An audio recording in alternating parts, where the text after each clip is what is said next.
My country is being tested by this hailstorm called Super Typhoon Haiyan. Up to this hour, Mr. President, we remain uncertain as to the full extent of the damage. The initial assessment showed that Haiyan left a wake of massive destruction that is unprecedented, unthinkable, up to 378 kilometers per hour, making it the strongest typhoon in modern recorded history. Mr. President, the picture in the aftermath is ever slowly coming into clearer focus. The devastation is colossal. That climate change will mean increased potential for more intense tropical storms. Can we ever attain the ultimate objective of the Convention, which is to prevent dangerous anthropogenic interference with the climate system? By failing to meet the objective of the Convention, we may have ratified our own doom. We have to confront the issue of loss and damage. Loss and damage is a reality today across the world. We need an emergency climate pathway. Mr. President, I speak for my delegation, but I speak for the countless people who will no longer be able to speak for themselves after perishing from the storm. I speak also for those who have been orphaned by the storm. I wish to speak on a more personal note. Super Typhoon Haiyan, perhaps unknown to many here, made landfall in my own family's hometown. And the devastation is staggering. I struggle to find words even for the images that we see on the news coverage. And I struggle to find words to describe how I feel about the losses.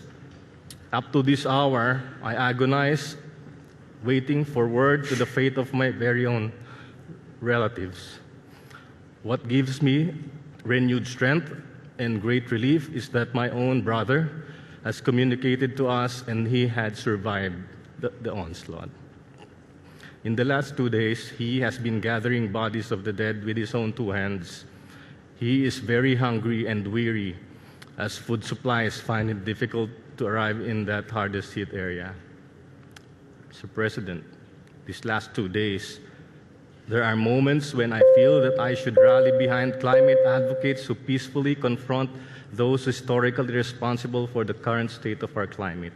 These selfless people who fight coal, expose themselves to freezing temperatures, or block oil pipelines. We cannot solve climate change when we seek to spew more emissions.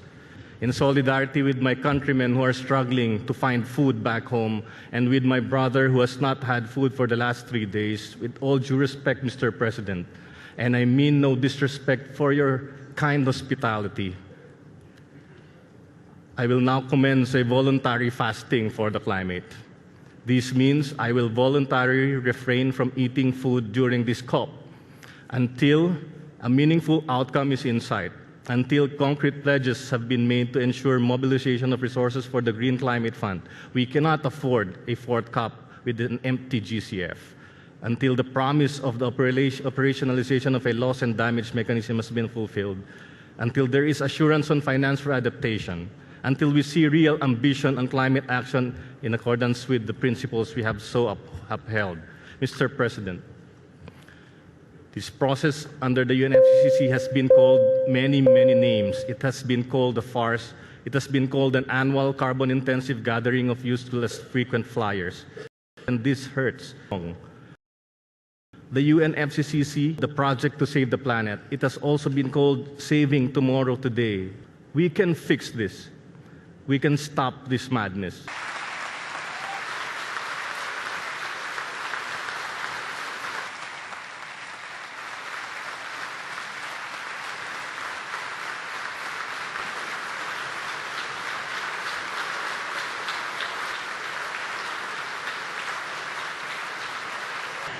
Thank you, Philippines, for your great speech.